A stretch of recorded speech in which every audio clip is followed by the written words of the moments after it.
Olá, meus queridos alunos, amigos e a galera que acompanha aí o nosso programa e o nosso canal. Está no ar mais um Veras News, o primeiro de 2016, com um monte de assunto. E o primeiro deles é de geopolítica internacional. No dia 6 de janeiro, a Coreia do Norte realizou um teste com bomba de hidrogênio. Entenda, a bomba de hidrogênio, segundo especialistas, é muito mais potente que a bomba atômica. A Coreia do Norte, do desmiolado ditador Kim Jong-il.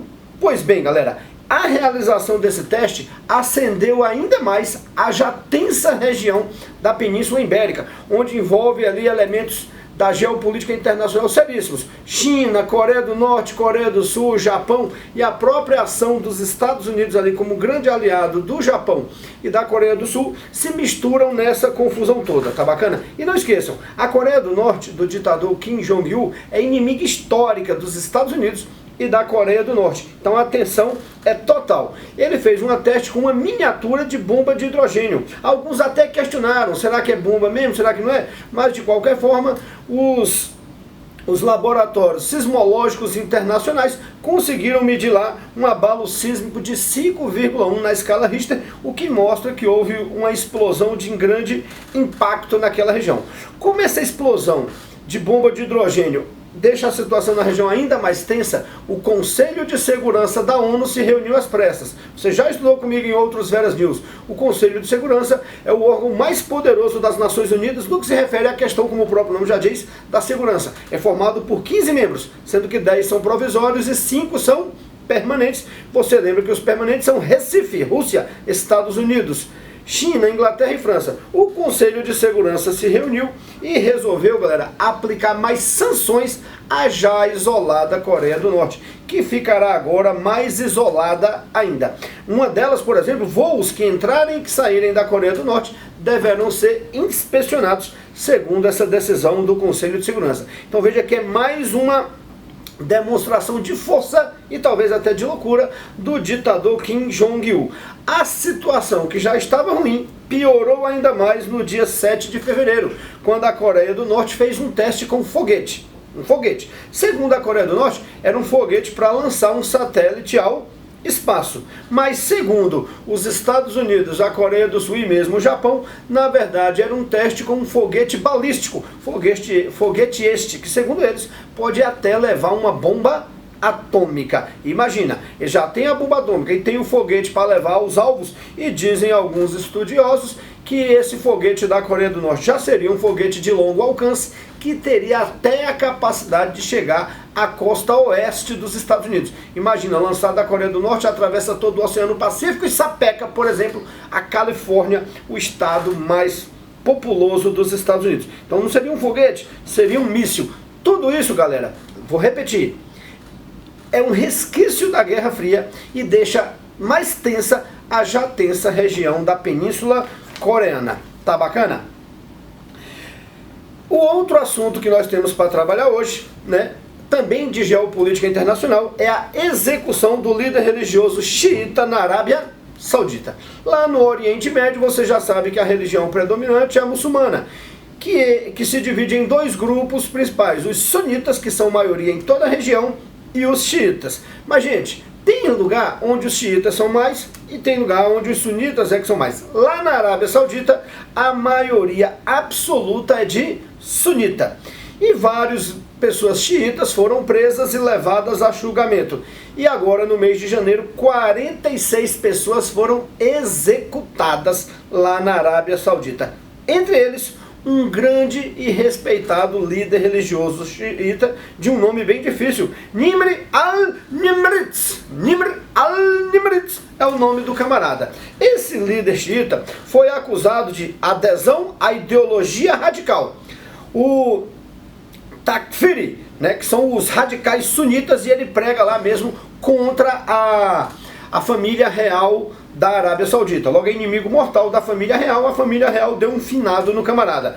Ainda foi acusado de juntar-se a organizações terroristas, por ser radical, por pregar contra os sunitas e contra a própria família saudita, né? Dizem que ele é um terrorista e por conspiração criminosa. Então lembra, a Arábia Saudita majoritariamente sunita, que marginaliza a minoria xiita, acabou condenando e executando lá esse líder religioso. E aí, galera, isso tocou fogo no Oriente Médio e acendeu ainda mais, na verdade, a já tensa rivalidade entre sunitas e xiitas em toda aquela região. E de cara, a execução desse líder religioso tem algumas consequências. Aumento na tensão em todo o Oriente Médio, principalmente entre a Arábia Saudita e o Irã, são as duas potências regionais. O Irã, a Arábia Saudita, lembra, é predominantemente sunita, o Irã é predominantemente xiita. A gente vai colocar aqui para você o mapa da região onde predominam os xiitas, porque em geral a maioria é sunita. Vai aparecer aqui o mapa para você, o mapa. Possíveis atentados terroristas em todas as regiões do Oriente Médio devem vir também como consequência dessa história. E lá no Irã, que defendia esse líder religioso xiita, a embaixada da Arábia Saudita foi invadida. Lembra que a embaixada saudita a embaixada em relações internacionais é um território sagrado, mas a galera invadiu e tocou o terror lá como forma de protesto. Tudo isso, lembra, vai tensionar ainda mais a já tensa região do Oriente Médio. Bacana? Terceiro assunto nosso, no dia 20 de janeiro, todo ano, eu falo disso aqui, aconteceu a reunião do Fórum Econômico Mundial. Se você pegar o primeiro Veras News de 2014, o primeiro de 2015, a gente falou do Fórum Econômico Mundial. Então sempre no mês de janeiro acontece a reunião do Fórum Econômico Mundial. E o que é isso, gente? O Fórum Econômico é uma organização sem fins lucrativos. Ela tem sede em Genebra, mas a reunião, o encontro desse fórum ocorre na cidade de Davos, lá na Suíça. Quem é que participa desse fórum? A galera que manda no planeta. Os líderes empresariais, econômicos e políticos do mundo, intelectuais, jornalistas, artistas hollywoodianos, as pessoas mais ricas, poderosas e, em alguns casos, famosas do planeta Terra. Todo mês de janeiro eles se reúnem lá em Davos. E qual é o objetivo? Debater temas urgentes da economia mundial e também das relações internacionais, além do sistema financeiro. Então sempre se reúnem lá. O que dominou? Ainda que seja um fórum econômico, eles debatem outros temas também de relevância internacional.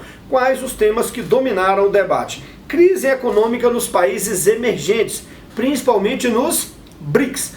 Todos os BRICS estão passando por dificuldade. Daqui a pouco a gente fala do crescimento da China e do crescimento do Brasil. E o que afeta os emergentes acaba de alguma maneira afetando toda a economia mundial. Tá bacana? A crise da baixa do preço do petróleo e os efeitos na América Latina. O petróleo está baixíssimo, entre outros fatores, porque, gente, o mundo está em crise. Se o mundo está em crise, ele produz menos. Se ele produz menos, ele consome menos petróleo. Logo, os países que vendem petróleo estão passando por dificuldade, entre eles os produtores latino-americanos. México está passando dificuldade, a Venezuela, o Equador, então a galera que produz petróleo, além de todo mundo no Oriente Médio, né, que está passando por grave crise econômica. A crise econômica se transforma em uma crise social e tensiona ainda mais a região. A crise migratória europeia, está lá em todos os Veras News anteriores, a gente falou os imigrantes sírios e os imigrantes africanos, predominantemente, que estão invadindo a Europa. A Europa já está com suas próprias dificuldades, como é que ela vai receber aquele monte de imigrante que está chegando? E é claro, não podia faltar na reunião do Fórum Econômico Mundial também as consequências decorrentes dos atentados terroristas praticados principalmente pelo Estado Islâmico. Lembrando que todo santo ano o presidente brasileiro é convidado para o Fórum Econômico Mundial e a presidenta Dilma, desde que assumiu, só foi em um. Este ano, 2016, mais uma vez, Dilmão resolveu não ir e mandou lá o ministro da Fazenda, Nelson Barbosa. E é sempre importante a presença da gente lá, porque nesse momento de crise é lá que o dinheiro rola para ver se a gente consegue atrair algum investimento. É isso aí, galera, o Fórum Econômico Mundial. Lembra? O nosso quarto assunto, um dos temas discutidos lá foi a queda, a crise econômica dos países emergentes. Entre eles, quem, galera? A China. Galera, a China, como a gente já sabe, é a segunda maior economia do mundo. O que acontece na China, de alguma maneira, afeta a economia do mundo inteiro, porque ela é um dos motores da economia mundial. E o PIB chinês, que em média, crescia 12% ao ano, praticamente nos últimos 30 anos, agora em 2015 cresceu 6,9%. Você crescer 12% e passar a crescer 6,9%, isso é uma queda significativa. É o mais baixo crescimento da China desde 1990, galera. Tenta imaginar o que isso significa e o impacto disso no mundo.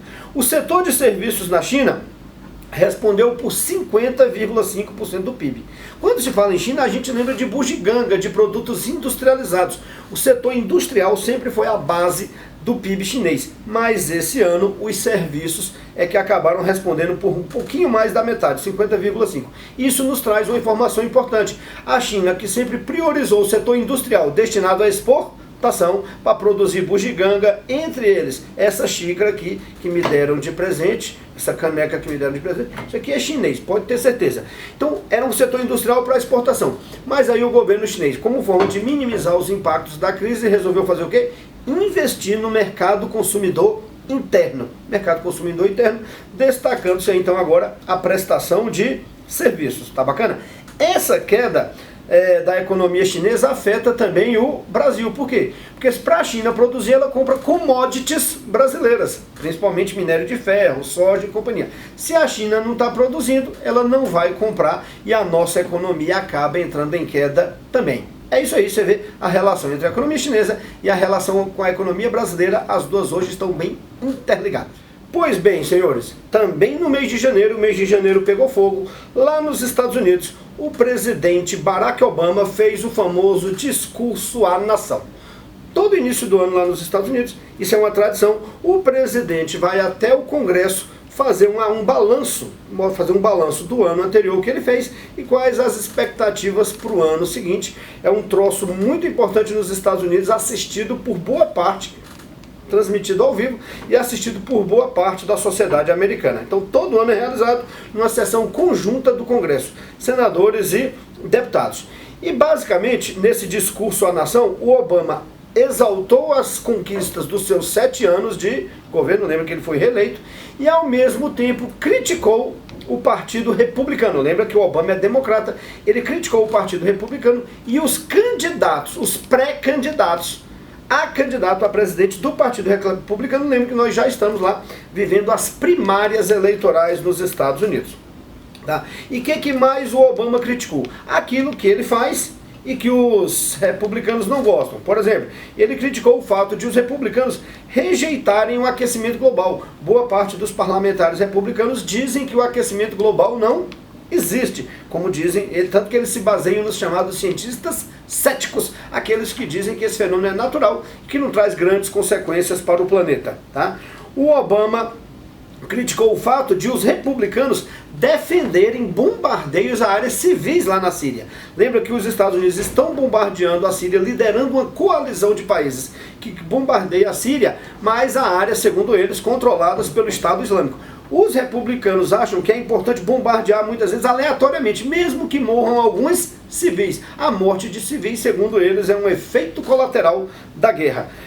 Esses mesmos republicanos criticam a entrada de muçulmanos nos Estados Unidos e vivem atacando os muçulmanos, e o Obama acha que não é por aí. E muitos deles querem aumentar a rigidez ou até impedir a entrada de imigrantes muçulmanos nos Estados Unidos. Resumo, na verdade, todas essas críticas que o Obama faz aos republicanos, na verdade ele está direcionando aos pré-candidatos republicanos na corrida eleitoral. Quem são eles? Donald Trump, o louco lá dos Estados Unidos, e o conservador Ted Cruz. Então, são os mais importantes candidatos pré-republicanos que vivem criticando o Obama. O Obama dirigiu as críticas a ele. E o Obama, é claro, aproveitou para ressaltar o que ele fez no governo. Entre elas, a tentativa dele de consertar o sistema imigratório nos Estados Unidos. O Obama tentou e conseguiu estabelecer novas regras para a entrada de imigrantes nos Estados Unidos, regras mais flexíveis, a luta contra as armas. Você vê o tempo todo lá nos Estados Unidos aqueles massacres. Por quê? Porque historicamente a Constituição garante, o povo americano tem muito acesso à arma. Compra-se arma nos Estados Unidos como compra-se pão na padaria. Resultado, frequentemente você ouve aí na imprensa aqueles massacres. Um mais chocante que levou até o Obama a chorar no dia do discurso foi o massacre feito a uma escola de jardim de infância, quando professores e mais 22 crianças foram assassinadas e executadas por um maluco lá. E é claro que o Obama ressaltou também a importância do seu governo na conquista de direitos sociais, com destaque para o plano de saúde dos pobres lá nos Estados Unidos, além da recuperação do emprego, que foi lenta, mas o Obama conseguiu recuperar a economia americana. E aí, gente, o Obama fez todo o discurso, criticou os candidatos republicanos, criticou o Partido Republicano, que é maioria no Congresso, e mesmo assim a civilidade predominou. O presidente respeitado, o presidente é uma instituição nos Estados Unidos, aplaudido no final, mais pelos democratas, menos pelos republicanos, mas aplaudido, afinal de contas é a figura máxima do país. E aí temos sim que fazer um paralelo. Quase que na mesma época, a presidenta Dilma foi ao Congresso aqui no Brasil. E enquanto lá o Obama foi respeitado, a atitude foi absolutamente civilizada e até aplaudido, aqui parte dos nossos parlamentares vaiaram a presidenta. Olha que é uma questão de civilidade e de falta de republicanismo. Não estou aqui defendendo a presidenta, achando que ela é boa ou que ela é ruim. Mas se os parlamentares brasileiros não dão o exemplo de democracia, de civilidade e de republicanismo, que exemplo fica para a sociedade? Aí você vê aí toda essa tensão existente também atualmente na política brasileira. Já que falamos do discurso do Obama, vamos agora para a eleição nos Estados Unidos. Gente, isso vai cair em todos os concursos até o final do ano. E aí é muito fácil, muito simples. O que cai em prova? Primeira pergunta. Quantos partidos políticos existem nos Estados Unidos? Quantos, Thiago? 2. Vários. Thiago acabou de errar, gente. Ele falou 2. É o que todo mundo ia falar. Existem vários partidos políticos nos Estados Unidos, galera. Mas apenas 2. Ó, lá tem Partido Socialista, Partido Comunista nos Estados Unidos, por incrível que pareça. Né? Partido da PQP, tem partido de tudo. Mas só 2 têm representatividade. Vocês já sabem, o Republicano e o Partido Democrata. E sempre nas provas eles perguntam as diferenças básicas, lembra? O Partido Republicano ele é mais conservador, mais tradicional. E o Partido Republicano é um partido mais liberal nas questões sociais, é um partido mais progressista. Então, defesa da família, isso é coisa de republicano. Maior respeito ao direito e às relações internacionais, isso é coisa de democrata. Quem gosta de arma e de guerra? Os republicanos. Quem mais defende os direitos sociais? Os democratas. Quem acha que tem que barrar a entrada de imigrante? Republicano. Quem tem mais respeito aos direitos humanos? O democrata. Em geral, quem mais defende as minorias? O democrata. Tá entendendo? Então isso é muito presente, muito bem dividido na sociedade americana. Há vários partidos, mas só 2 têm representatividade. Você já sabe aí, os republicanos e os democratas. E lá nos Estados Unidos, na eleição de novembro, quantos candidatos irão participar? Provavelmente vários candidatos. Porra, professor, mas eu só ouço falar do candidato republicano e do candidato democrata. É porque só eles têm representatividade. Mas lá, os pequenos partidos, ainda que não ganhem nenhum voto, podem lançar candidato, e ainda há a possibilidade de lançar os candidatos independentes. Então preste atenção. Aqui no Brasil, para uma pessoa concorrer a um cargo eletivo, ela obrigatoriamente tem que estar filiada a um partido político.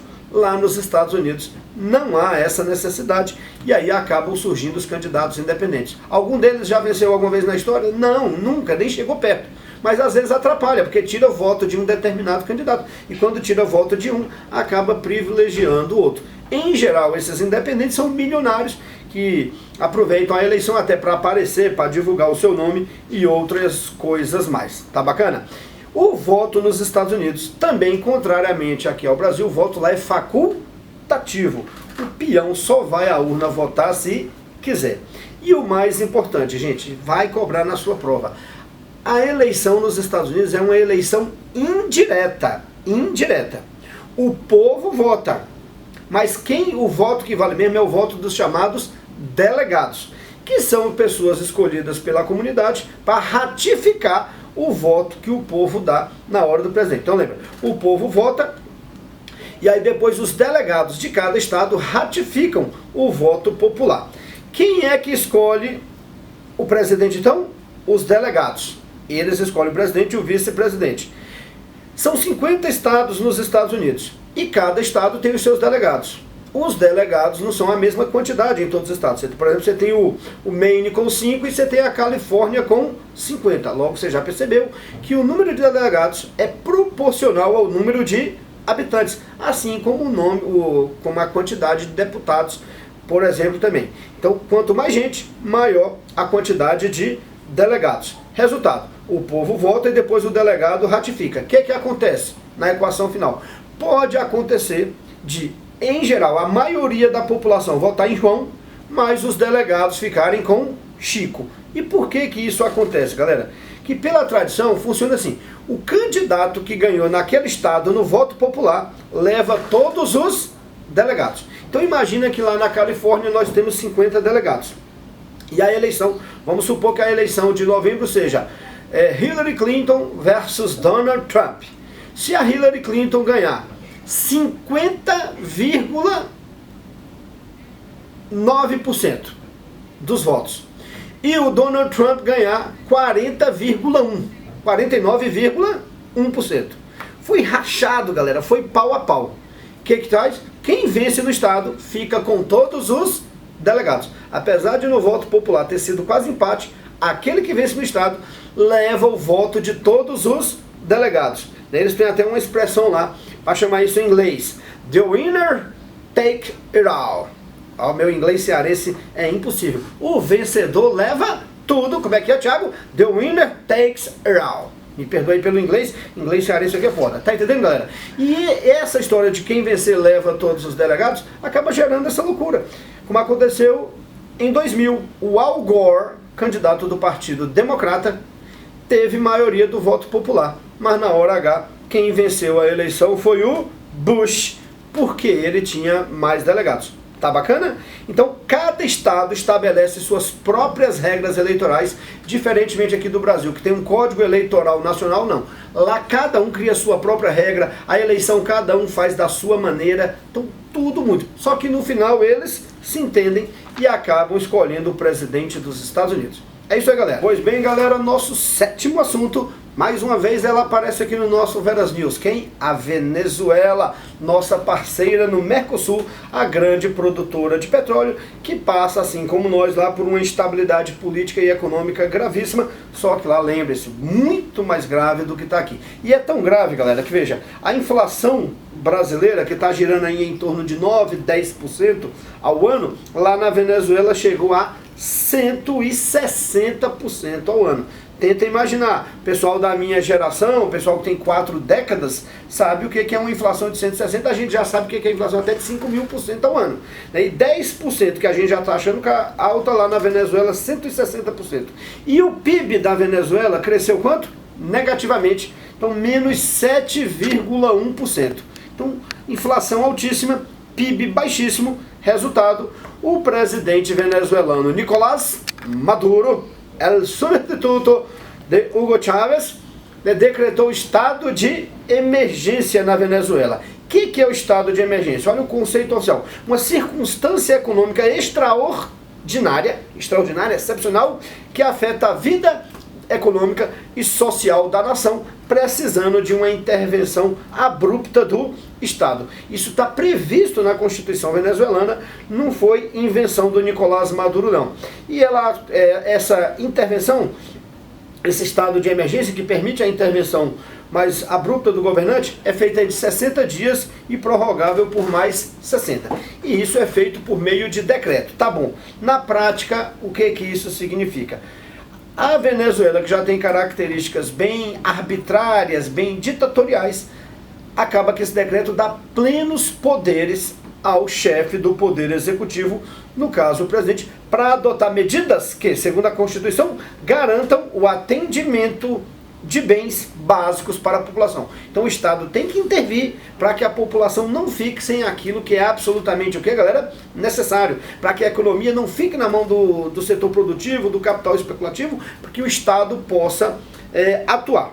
Tá lá. Então quem é neoliberal não quer nem ouvir falar nessa história. Mas lembre-se, segundo eles, é só uma questão excepcional. Que medidas, por exemplo, ele pode adotar?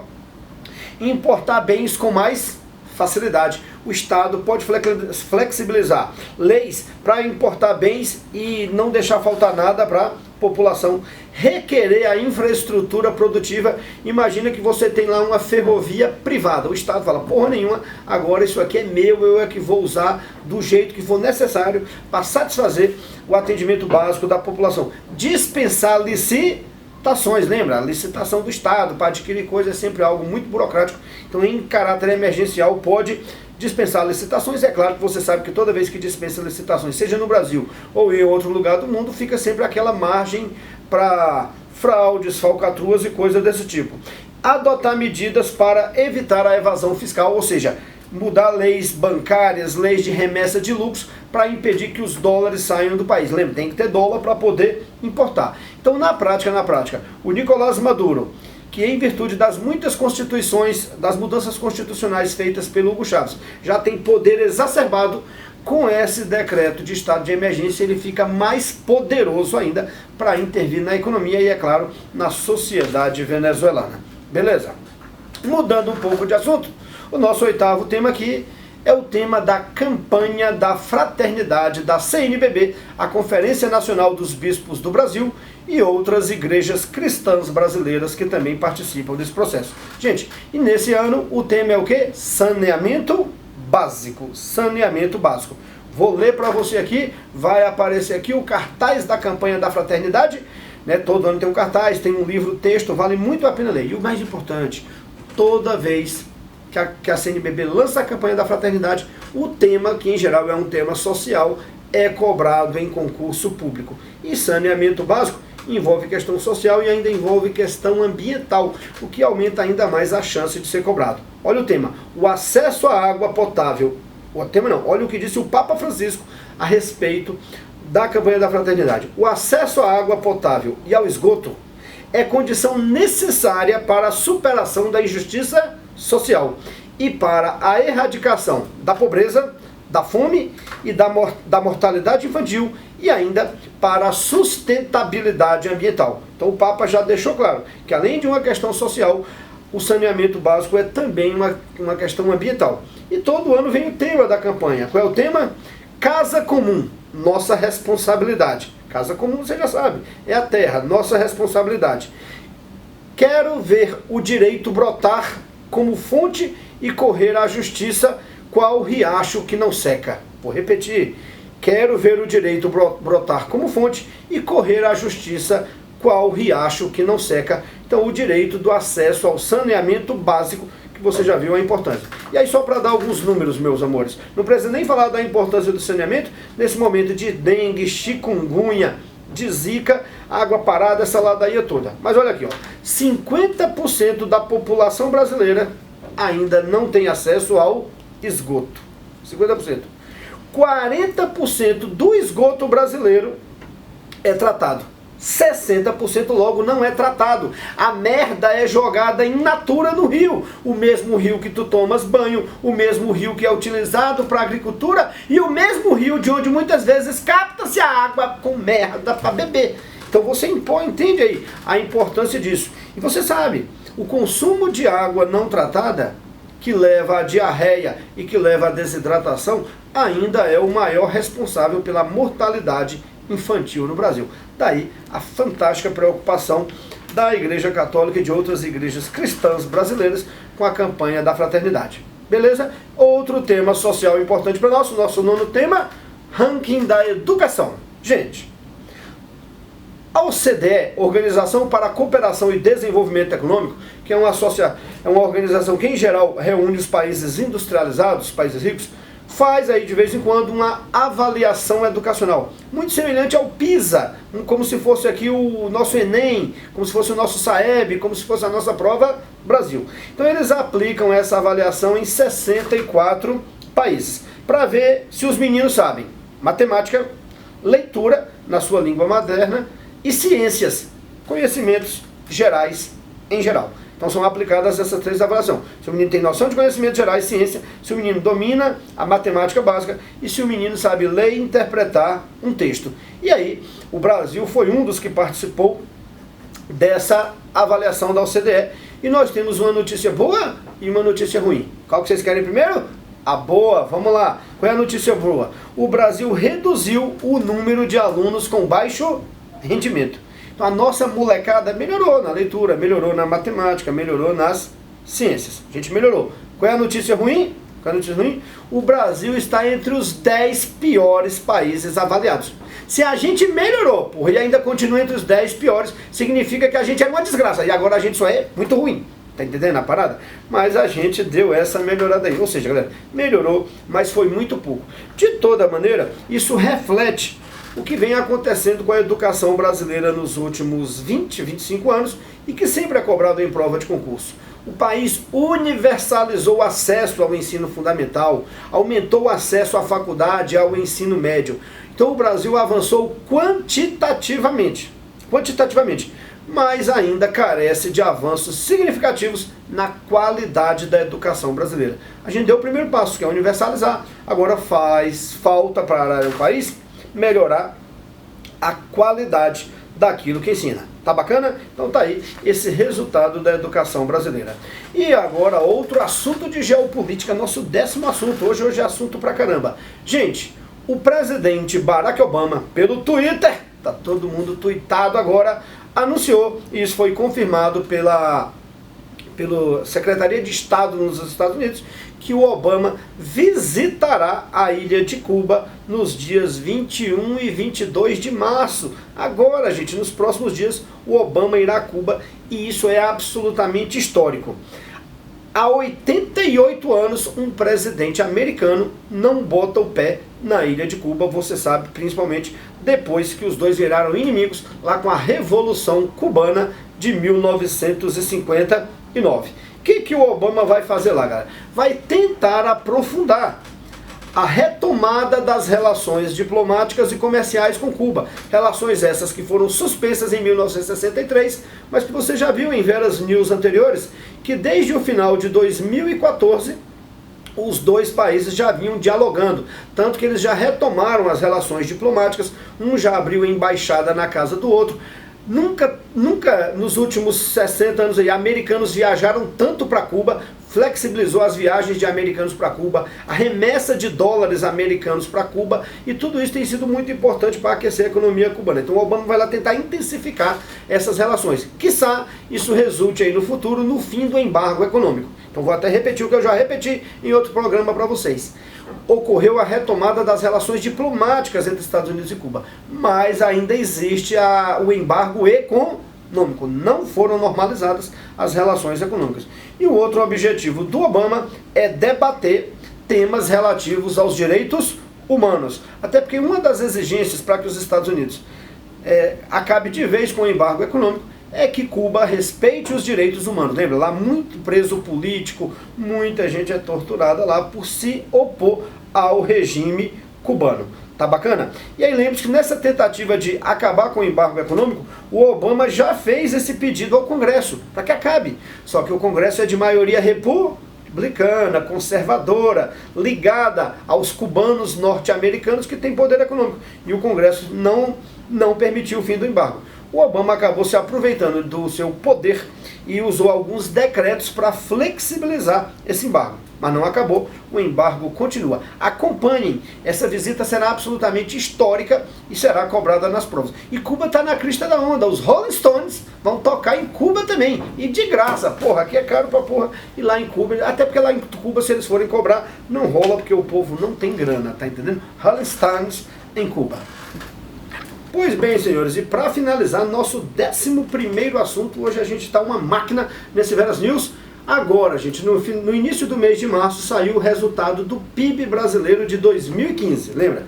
Sempre no terceiro mês sai o resultado do PIB anterior e você sabe, não foi nada interessante. O Brasil, a gente acabou de falar do PIB da Venezuela, ela cresceu negativamente 7,1%, o Brasil foi numa onda semelhante, porém não com a mesma intensidade. Mas o Brasil cresceu menos 3,8%. É um crescimento péssimo, até porque no ano passado o nosso crescimento já tinha sido negativo também. Então você sai de uma base negativa e vai para uma mais negativa ainda, o que mostra que a economia está bastante fragilizada. A gente vai colocar aqui o gráfico para você de como se comportou a economia brasileira nos últimos anos. Dá uma olhada aqui. Pois bem, meus amores, olha só, galera, é a primeira vez que o Brasil registra duas quedas seguidas no mesmo ano desde 1948, o que caracteriza uma enorme, o que, galera? Recessão para o país. Um dos fatores, você já sabe, a crise internacional está acentuada, a China, que é o nosso maior comprador de commodity, também anda num processo de crise econômica, e como eu disse lá antes, se a China não produz, ela não importa, e se ela não importa, o Brasil deixa de vender as suas commodities para a China. Lembre-se que isso afetou todos os países dos BRICS, mas o PIB do Brasil foi o pior entre os BRICS, mostrando que nossa situação está feia. Agora, tem um setor da economia brasileira que esse parece inatingível por essas crises. O agronegócio. Crise vai, crise vem, o país cresce ou não cresce, o agronegócio está sempre bem. E ele cresceu 1,8. Olha que o país cresceu menos 3,8, mas o PIB exclusivamente do agronegócio cresceu 1,8, mostrando a força desse setor e como o país tem se tornado cada vez mais dependente dessas importações primárias, ao passo que o bom mesmo é a gente ser bom em importação secundária, produto industrializado, carro, maquinário e tudo mais. A indústria, ao contrário, ela que é importantíssima para a nossa economia, cresceu negativamente, menos 6,2. Foi um dos maiores baques da indústria brasileira. Tem várias explicações. Entre elas, é que nos últimos anos a gente incentivou o mercado consumidor interno. E o povo danou o pau a comprar roupa, a comprar carro, a comprar casa. Logo, a indústria da construção civil também estava muito aquecida. E de uma hora para outra, o crédito acabou. A gente incentivou o mercado interno por meio da facilitação de acesso ao crédito. Mas o crédito acabou, galera. Logo, o impacto na atividade industrial foi gigantesca. E a própria prestação de serviço também caiu menos 2,7. Em momento de crise, a gente compra arroz e feijão. Nada de serviço, tudo diminui no produto industrializado, o que mostra que a situação é extremamente crítica. Essa crise econômica ainda fica mais acentuada ainda pela crise política que se arrasta aí há mais de 2 anos no país, e aí gera uma insegurança do investidor internacional, gera uma insegurança do investidor local, de tal maneira que a crise política acaba afetando drasticamente a questão econômica.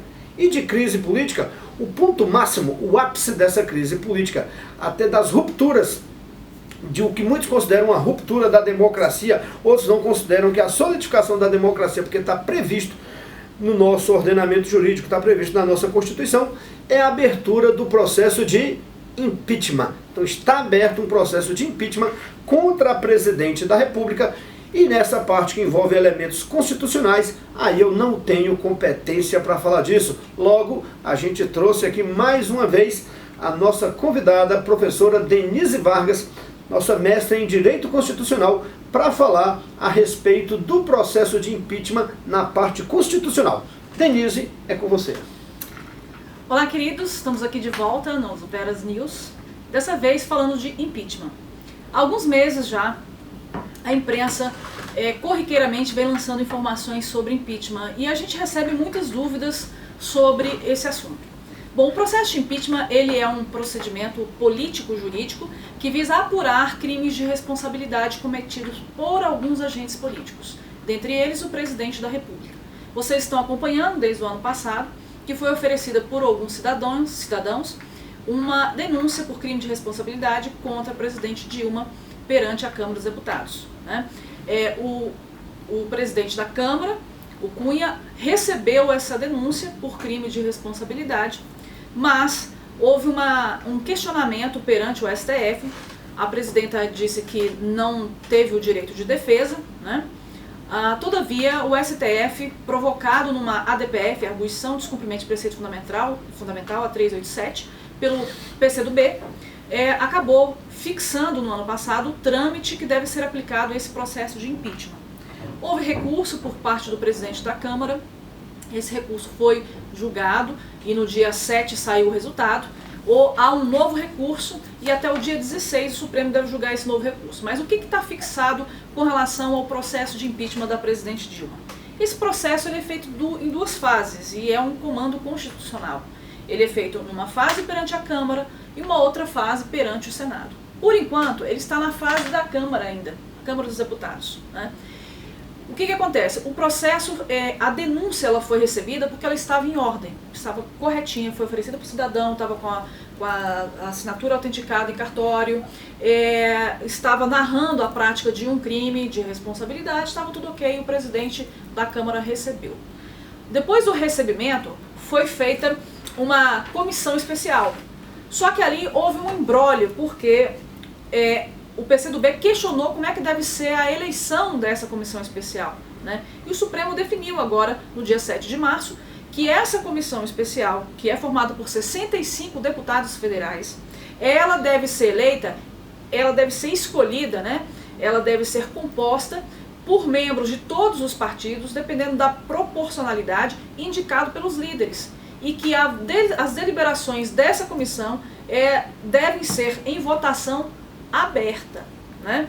E a chapa tem que ser única, não pode ter uma chapa alternativa, como aconteceu no processo da Dilma, tá? Bom, então essa questão da comissão vai ter que voltar, né? Para a formação dessa comissão tem que ser chapa única, tem que ser votação aberta, né? Após essa comissão ser constituída, a comissão vai ter que dar um prazo para a Presidenta da República fazer a sua defesa prévia. Essa defesa prévia ficou fixada que será nos moldes do regimento interno da Câmara em 10 sessões deliberativas. Então ela vai ter o prazo de 10 sessões deliberativas para oferecer uma defesa prévia. Após essa defesa prévia, os membros da comissão especial vão fazer um relatório final sobre esse procedimento. E aí esse relatório final tem que ser levado ao plenário para que o plenário da Câmara analise se vai aceitar ou não a denúncia. Agora, o quórum para a Câmara dos Deputados aceitar essa denúncia é um quórum de 2/3. É um quórum qualificado, que chama de maioria qualificada de 2/3. A gente fez um resuminho falando tudo isso aqui, para você no quadradinho aqui, num fluxograma que eles vão colocar aí na tela para você entender. Professora Denise, assim, como eu estou aprendendo aqui também, deixa só eu ver se eu peguei a sequência resumida. Então, na Câmara, no meu entender aqui, pegando assim bonitinho, nós teremos 5 etapas. Primeira já foi cumprida, a aceitação da denúncia por parte do presidente da Casa a partir lá da denúncia de um cidadão. Feito isso, segunda etapa, cria-se uma comissão especial, formada por 65 deputados, com a composição proporcional ao número de deputados de cada partido. Terceira etapa, a presidenta se defende, vai apresentar a sua defesa, você falou em 10 sessões deliberativas. Quarta etapa, depois da defesa, cria-se um relatório por parte dessa comissão. Quinta etapa, o relatório da comissão chega ao plenário e o plenário decide se aquilo procede ou não e se dá continuidade. O que não é 2/3 para aceitar essa denúncia, o que não é pouco, né, uma maioria qualificada. Aceitada a denúncia, o plenário da Câmara aprovando o relatório e aceitando a denúncia, vai para o Senado. Aí o processo, a denúncia vai para o Senado. E como fica no Senado? Bom, há uma novidade também, né? Essa questão agora que o Supremo definiu, há uma novidade. No Senado, há uma análise agora dessa denúncia. Entendia-se até então que uma vez aceita a denúncia, uma vez sendo positivo o juízo de admissibilidade perante a Câmara dos Deputados, o Senado seria obrigado a iniciar o processo de impeachment. E o Supremo disse que não. O Supremo disse não será mais obrigado. O Senado tem competência para novamente analisar se a denúncia deve ou não ser objeto de apuração. Então, far-se-á uma nova admissibilidade agora no Senado. E o espantoso, essa admissibilidade que antigamente precisava de 2/3, o Supremo disse que é feita no Senado pela maioria simples. Então faz-se uma admissibilidade na Câmara, 2/3. Agora, quando chega no Senado, o Senado pode reanalisar se vai ou não processar essa denúncia. E aí o quórum de análise no Senado é apenas de maioria simples. Se houver a análise da maioria simples e a maioria simples aceitar a denúncia, automaticamente o presidente da República fica suspenso por até 180 dias de suas funções e aí sim inicia-se realmente o processo de impeachment perante o Senado. Pois bem, Denise, antigamente não, a Câmara falava, Senado, aceitei a denúncia, agora julgue o processo de impeachment. Agora você acaba de explicar essa novidade criada pelo STF, é o STF legislando, né, extrapolando, no meu entender, eu que não tenho formação jurídica, extrapolando suas funções constitucionais até. Mas tá bom. Uma vez que o Senado aceitou a denúncia, qual é o passo seguinte? Bom, então aceita a denúncia pelo Senado, aí nós vamos ter o presidente suspenso por até 180 dias de suas funções e o início efetivo do processo no Senado. Esse processo no Senado, a gente vai usar como parâmetro mais ou menos o que aconteceu no processo do Collor. O Collor questionou também, por mandado de segurança, esse procedimento lá no Senado na época dele, e a gente vai seguir mais ou menos o que o STF naquela época definiu, né? Tem que ter um procedimento, uma instrução do processo, que seria oitiva de testemunhas, colheita de provas, juntadas de documentos, e aí dá um prazo de defesa para a presidente da República, né? Depois que ela oferece essa defesa, é feita uma peça chamada libelo, em que se diz o que se tentará provar no dia do julgamento dela e as testemunhas que se queira ouvir lá no dia do julgamento. E aí a presidente tem que fazer a contrariedade a esse libelo, né? Contrariar, dizendo o que ela vai tentar provar. E aí o processo ele é finalizado, levando-se para o presidente da mesa, né? Para que ele possa enviar a cópia dos autos para a presidente e para o presidente do STF, que presidirá o julgamento. Aí é marcada a data do julgamento pelo próprio presidente do Senado, e o julgamento vai ser feito numa sessão plenária, né? Cuja votação tem que ser ostensiva, tem que ser pública, né? E aí, se os parlamentares, senadores... Só votam os senadores. Só votam os senadores. Se os senadores votarem favoravelmente por 2/3, então outra maioria qualificada, julgando procedente a acusação, a presidente é condenada por crime de responsabilidade, cujas penas são 2. Perda do mandato e inabilitação para o exercício de qualquer função pública por 8 anos. Pois bem, o processo não é tão simples quanto as pessoas pensam. É um processo longo, angustiante, degradante para a política até brasileira, e a gente vai acompanhar aí passo a passo. Então, gente, agradecendo já aqui de antemão a professora Denise, encerramos esse primeiro Veras News de 2016. Por favor, compartilhem o vídeo, vamos divulgar o Veras News e em breve nós estaremos aí com mais um programa. Beleza? Agradecendo aqui a equipe, Ana Cléa Maduro, que não é parente do Nicolás Maduro, apesar de ter uma foto com ele, é a nossa produtora, câmera, tudo aqui. E o nosso colaborador, Tiago Carvalho. Então, encerrando aqui esse Veras News. Um abraço a todos e até a próxima.